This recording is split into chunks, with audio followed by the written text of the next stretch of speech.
Bonjour à tous et bienvenue dans cette vidéo où nous parcourons ensemble le polycopié du chapitre C1, cinétique des réactions d'oxydoréduction, courbe intensité potentielle. Dans ce chapitre, on va voir comment on peut mesurer et prévoir la vitesse de réaction redox grâce à un montage de type électrolyse qui permet d'obtenir des courbes qui vont s'appeler les courbes intensité potentielle. Les applications de ces courbes sont très importantes puisqu'elles vont permettre de mieux comprendre les piles, les électrolyseurs, mais aussi la fabrication des métaux, leur corrosion et leur protection contre la corrosion, qui sont des domaines incontournables de la chimie d'aujourd'hui. Grand 1, obtention des courbes intensité potentielle, cinétique des réactions électrochimiques. On commence par quelques définitions. On appelle réaction électrochimique une réaction dans laquelle les électrons sont échangés entre une électrode et des corps, qui peuvent être en solution ou non.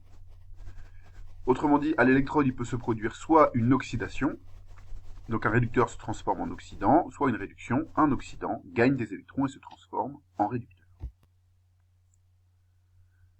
On va appliquer une convention sur le signe de l'intensité dans tout ce chapitre. Par convention, on mesure toujours le courant entrant sur l'électrode étudiée. C'est-à-dire que si le courant arrive sur l'électrode, donc autrement dit si les électrons s'en vont de l'électrode, on comptera positivement. Et si le courant part de l'électrode, on le comptera négativement. C'est pour ça qu'on va dire que si une électrode est siège d'une oxydation, alors comme dans une oxydation, le réducteur perd des électrons, ces électrons vont partir de l'électrode, autrement dit le courant va entrer, on dira qu'on a un courant anodique, qu'on notera IA, et on le comptera supérieur à 0. Si à l'inverse, sur une électrode, il se passe une réduction, comme l'électrode va attirer les électrons vers elle et donc que le courant va s'en aller de l'électrode, on dira que c'est un courant cathodique et il sera compté négativement. Donc si on veut une intensité positive, il faut considérer une demi-équation redox dans le sens de l'oxydation.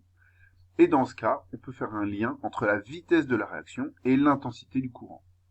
En effet, la vitesse globale d'une réaction, c'est la dérivée de l'avancement par rapport au temps, et l'intensité arrivant sur l'électrode, c'est dQ sur dt, avec dQ la petite charge échangée, qui sera égale à NF dxi, comme on l'a vu dans les chapitres précédents. Autrement dit, I qui est dQ sur dt, c'est NF dxi sur dt, autrement dit, c'est égal à NF fois la vitesse de la réaction.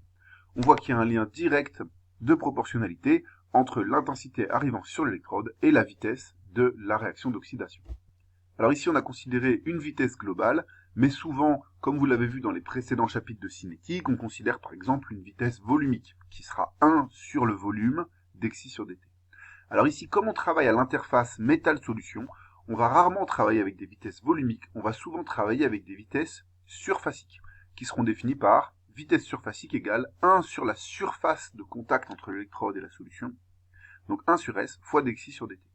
Et au lieu de travailler avec un courant I, on va souvent travailler avec une densité de courant surfacique, qu'on va noter J, et qui sera égale à I sur S, avec S toujours la surface de contact entre l'électrode et la solution.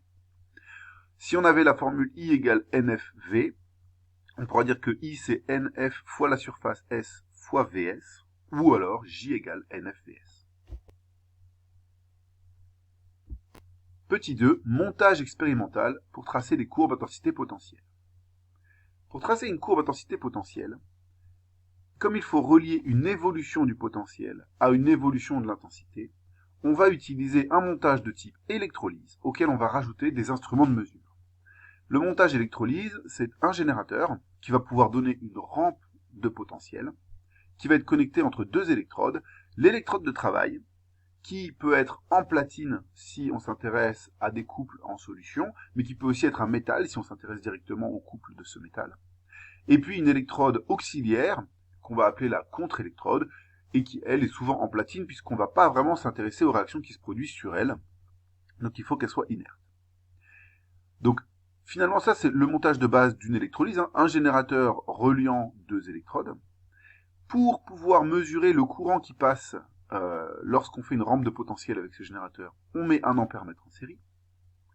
Et puis pour pouvoir mesurer le potentiel de l'électrode de travail, il va falloir rajouter un petit élément de mesure, c'est une électrode de référence de potentiel connu, donc par exemple une électrode au calomètre saturé, reliée par un voltmètre, du coup, qui mesure la différence de potentiel entre l'électrode de travail et cette électrode de référence. Et avec cette différence de potentiel, du coup, on peut connaître, puisqu'on connaît le potentiel de l'électrode de référence, on peut connaître le potentiel de l'électrode de travail. Donc, il faut connaître ce montage rapidement, être capable de le commenter, de nommer chacune des électrodes. Donc, l'électrode de travail, c'est l'électrode où se déroulent là où les réactions électrochimiques étudiées. L'électrode de référence, c'est tout simplement une électrode de potentiel constant. Souvent, c'est une ECS, c'est-à-dire une électrode au calomètre saturé. Donc, ce qu'on mesure avec le millivoltmètre, c'est le potentiel de l'électrode de travail moins le potentiel de l'électrode de référence. La contre-électrode, c'est juste une électrode qui permet la circulation du courant, et on mesure l'intensité avec un ampèremètre en série. Le générateur, lui, va imposer une tension, qui sera la différence entre le potentiel de l'électrode de travail et le potentiel de la contre-électrode. Cette tension, ce sera une rampe, c'est-à-dire qu'elle partira d'une valeur négative jusqu'à une valeur positive, en évoluant de façon linéaire. Comme ça, on aura une grande gamme de potentiels pour le potentiel de l'électrode de travail, et on pourra mesurer l'intensité en fonction du potentiel. Autrement dit, EG va varier d'une valeur moins EG max à une valeur plus EG max. On peut faire un raisonnement sur le signe de EG si le potentiel de l'électrode de travail est supérieur à celui de la contre-électrode. Donc si VET moins VCE est supérieur à 0, alors la charge positive, elle sera placée à droite du générateur. Donc le courant va partir de la droite du générateur et aller vers la droite. Autrement dit, le courant arrive sur l'électrode de travail. C'est donc une anode. À l'inverse, si le générateur a une différence de potentiel comptée négativement, c'est-à-dire si le potentiel de l'électrode de travail est plus petit que celui de la contre-électrode, on met la charge positive à gauche, donc le courant part du générateur vers la gauche, il s'échappe de l'électrode de travail, et donc l'électrode de travail est une cathode. Autrement dit, on voit que sur l'électrode de travail, en fonction du potentiel qu'on va imposer, on va pouvoir déclencher des oxydations ou déclencher des réductions. Alors, une petite remarque que souvent on ajoute quand on décrit ce montage, si on utilise 3 électrodes, en fait, c'est parce qu'on ne pourrait pas utiliser une électrode de référence comme contre-électrode. Parce que une électrode de référence, pour que son potentiel soit constant, il faut que le courant qui passe à travers elle soit infiniment faible. Donc on ne pourrait pas l'utiliser comme contre-électrode et faire passer plein de courants dedans, ça modifierait sa constitution, et donc ça changerait son potentiel, et donc ce serait plus une électrode de référence, ça marcherait pas. Donc c'est pour ça qu'il faut une contre-électrode d'un côté dans laquelle on fait passer du courant, et puis on rajoute une électrode de référence reliée à un voltmètre, donc à travers un voltmètre il y a très peu de courant qui passe, juste pour pouvoir mesurer proprement le potentiel de l'électrode de travail.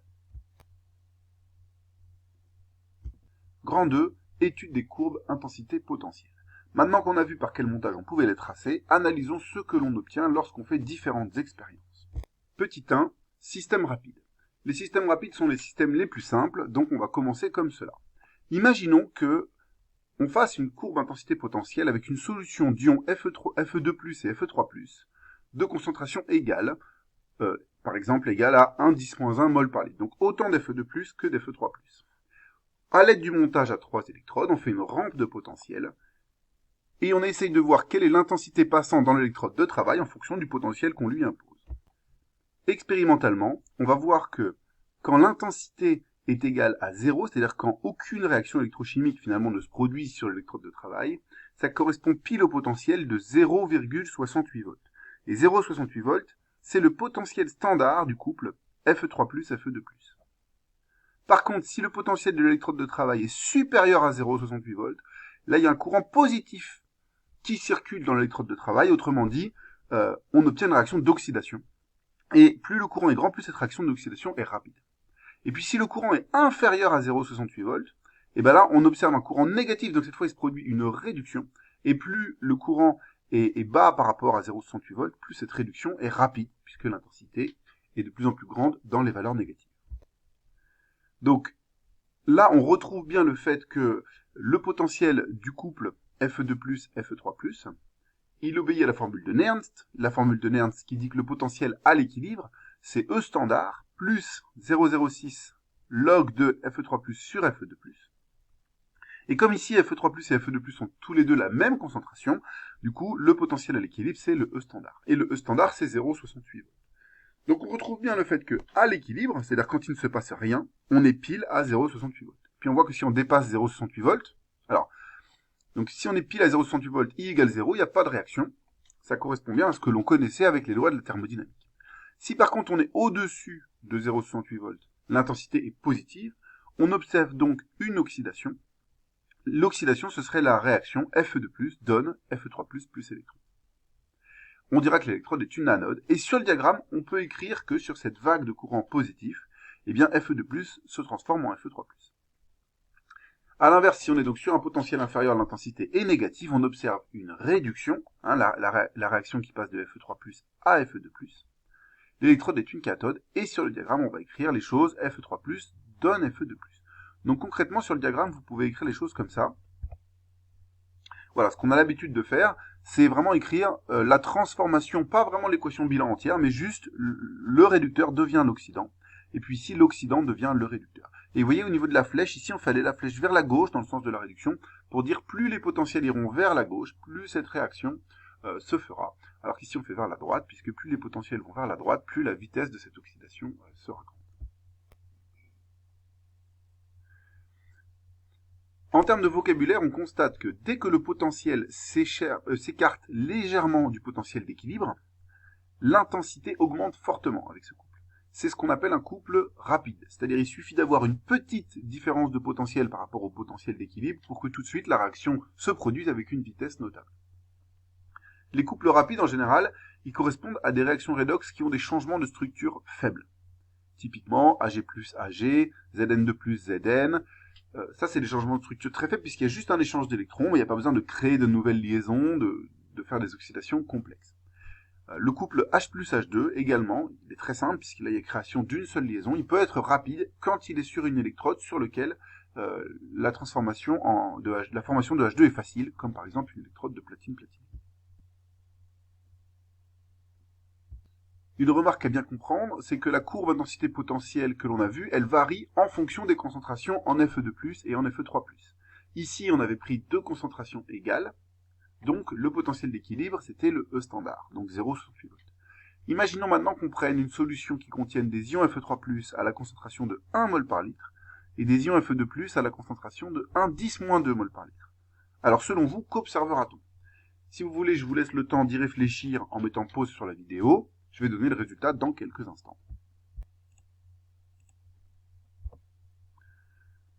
Voilà. Ici, ce que l'on obtiendrait, ce serait également une courbe, donc avec une oxydation et une réduction, mais le potentiel d'équilibre ne serait plus le même, puisqu'il faut le calculer avec la formule de Nernst.